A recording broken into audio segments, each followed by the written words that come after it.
Hello, everyone, and welcome back to the ParkTalk Podcast. I am your host, Danny Rehm. Yoga has been practiced for centuries and aims to strengthen your body, control your breathing, and clear your mind of everyday stresses. Naperville Park District offers a variety of yoga programs throughout the year, but 2 yoga programs stand out among the others in our program guide: Beach Yoga and Paddleboard Yoga. Held at Centennial Beach every summer, these programs provide a unique experience for participants. Joining me to talk about the Beach and Paddleboard Yoga programs are instructors Meg'n Braida and Gasperec. Meg'n and Ann, thank you very much for joining the ParkTalk Podcast. Thanks for having us. Of course. So let's just get right into it. What makes these programs so special? You know, how does the classes setting enhance the overall experience? Well, I would say just being outside. I teach the paddleboard yoga, and so most of my students find just being on the water better than any class they've ever done in yoga. Really? I just feel it's more calming, more soothing, and gentle. Interesting. I feel like the being on the water and the paddleboard would cause more challenges. Well, I'm going to tell you this. They start out frantic. Okay. So no lies there, but in the end, most of them find it very soothing. What we try to do in this paddleboard yoga is for any level. It's catered towards beginners, but we do have some things to enhance for a stronger yoga practice. And what we try to do is we start out low on the board and work our way up. So they start to feel more comfortable as they process through the yoga class. Yeah, I like the sound of that because if you are new to the program, it's your first time, I know I would not be able to just stand right up on it. That would make me a little shaky. I will tell you that we have some people who have never been on a board before, and I've had people who have never done yoga before. Really? And we all make it through. Awesome. Meg'n, can you tell me about beach yoga then? Beach yoga, it's Sunday mornings at 8 a.m., which is kind of a hard time for a lot of people to make it because it's church time or sleep in or what have you. I've been teaching it, I think, I don't know how many years, 6, 7 years, maybe more than that. And people really like it, once again, because it's outdoors. It's not, I also teach at Fort Hill in the gym. And there's such a different feeling from being outside and doing yoga. And it's just more freeing. There's no music. You listen to the birds. But it's just the feeling of you can lie in the sand or the grass. Most of my students prefer the sand. And actually, yoga on the sand is a lot harder than it is. I could see that. Yeah, just because it's not balanced. Right. It's not even. But there's the sounds. Sometimes you hear the church bells. You hear the bird song. I have people with bird apps who have uncovered maybe 40 different species of birds down in Centennial Beach. That's pretty cool. It is very cool. Yeah. No, I can just imagine like the ambiance of a Sunday morning, just the quiet. It's lovely. Yeah. I can't imagine. Yeah. Are there certain aspects you focus on that might not be as relevant as a indoor yoga class? You know, you mentioned, listening to the surroundings. Listening to the surroundings. We do get people watching us from the Riverwalk. Okay, yeah. More of a spectacle, but that's fine. A lot of the people who come to beach yoga are totally different from the groups I get at Fort Hill. They are they're a summer-only yogi. Interesting. There's maybe, I would say, a handful, maybe about 7 or 8 who do come from Fort Hill who love it. But the people who do come, really, they're converted. They love coming. Yeah. And then you get the regular beach people. But we're starting to get more couples, which is good to see. It's lovely to see. And a lot of people stay for adult floaty after, which is really nice. Extra bonus. Yeah. You get a really good spot on the beach if you are staying for adult floaty. Oh, totally. Yeah. And what about you? Do you find that there are different aspects that you focus on in paddleboard? I think we do. I think it is the beauty of the sounds of Mother Nature. So we're able to actually envision that and work with it better than you can in an indoor setting. So I think it really does help with that calming effect. Again, even though you're on a paddleboard, I still feel like that's the number one comment I hear. Is it's just so soothing to hear those outdoor noises when doing our practice. Right. Yeah. A lot of times we'll see like big bird, like the geese. Oh, yeah. The geese are notorious for being at the beach, and they'll fly around, and we'll see hawks. But there are bugs or mosquitoes. And we generally do teach a class, even if it's cloudy and cold, we're still teaching. You know, if it's drizzly, we're still teaching. Only when there's lightning, we don't teach. Yeah, well, that's just kind of the additional like outdoor ambiance that you're getting. It's even when the different weather conditions are being met. Right. You know, you mentioned that there are some people that just do, you know, the beach yoga or just outdoor yoga during the summer. Why do you think that they're more interested in the outdoor and just only do yoga during the summer? I think one of the reasons it's on a weekend, Okay. so they don't have to go to their jobs or what have you. They're not so scheduled.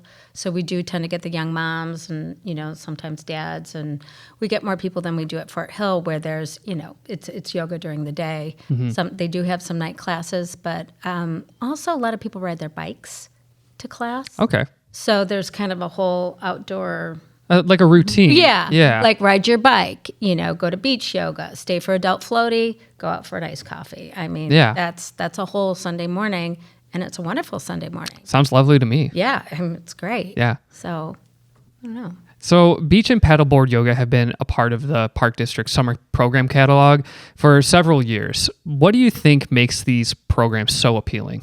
I feel like for my class, it's like an adventure. Okay. Like I'll have some students that only do it once the whole summer, and that it's part of like I had a good student that it was given as a Mother's Day gift. Oh, okay. For their mother to go and practice it because it's been a dream of the mother to always practice it. I've had groups of moms that have done it once a month, or I have a group of moms that have do it like every Thursday. So sometimes it's just a gathering, and it's a bucket list. Yeah. So that's sometimes why I end up with the person's never done the paddleboard and never done the yoga, because they really just want to feel the adventure of being on the paddleboard and also the effect of having yoga at the same time. I mean, it's such a unique concept for a yoga program, especially maybe not so in, larger urban areas where there are more accesses to body of water, but like here in a suburban town like Naperville, to have a yoga program that is on the water is so cool and pretty unique. Yeah, we get them from everyone from all over. We have them up north, down south. They hear of us, and I've had people travel an hour to get there. Really? Yeah. That's incredible. Yeah. And it's been very nice. The people all are adventurous. I say in paddleboard yoga, just bring your adventure and be ready to go. And love it. We'll get you there. Yeah. Yeah. I mean, Meg'n, do you think there's a certain appeal for beach yoga that might be different from like any other sort of like outdoor yoga class? Or I mean, if you just say the word beach, you want to go to the beach. I've taught before for programs where you get to go to you can teach in Mexico in exchange for staying at a resort. People love yoga on the beach. Yeah. I mean, you get to look out over water, and whether it's the ocean or here we have Centennial Beach, it's just, it's a beautiful vista, to do yoga. And I've done yoga. Remember, I did outdoor yoga for the first time out in California on a hillside, and it completely changed. And it was a guy who came up on a motorcycle, got off. He was the instructor, and which we were all like, okay. And it was great. I enjoyed every bit of it. I enjoyed feeling the grass, and it's all about the sensory. Yeah. No, I know I personally love the sound of water, even just kind of waiting quietly. So combining that with, the mindfulness of a yoga practice, I can see why it'd be very appealing for multiple reasons. Yeah. Yep. So I'm sure over the years you've gotten many of the same students, returning members, as well as first timers. But what feedback have you received from the regular participants? They love it. My student, they love it. Yeah. Yeah. It's interesting because you do see them, after 9 months, and it's like, hey, how was your year?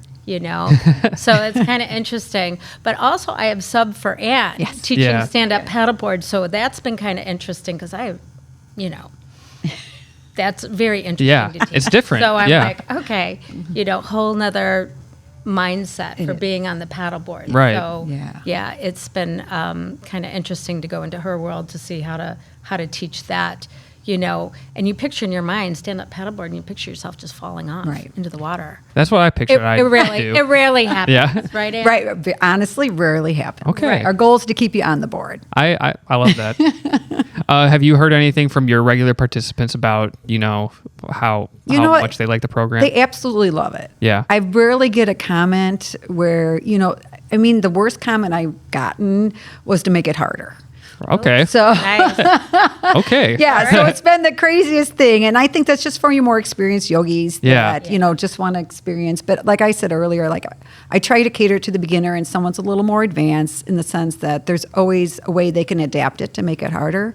But it is unique because we don't have props on a paddleboard. Okay. Nor on the beach, right. So it's a little more unique in that situation that we have to cater to our weakest yogi, if I can say that, or least experienced yogi. Least experienced. Yeah. So that's a much better way. It. Least experienced. And because of that, I feel like we can get them more where they need to be because we're able to keep that flow in a not such an intense way, which you might experience in some other yoga classes that require props. Right. Now, when you say props, do you mean like the different blocks? Yeah, or blocks and straps and all those kind of things. Right. We're not able to use it there. So we try to make it so they can enjoy the experience without needing those props. Totally.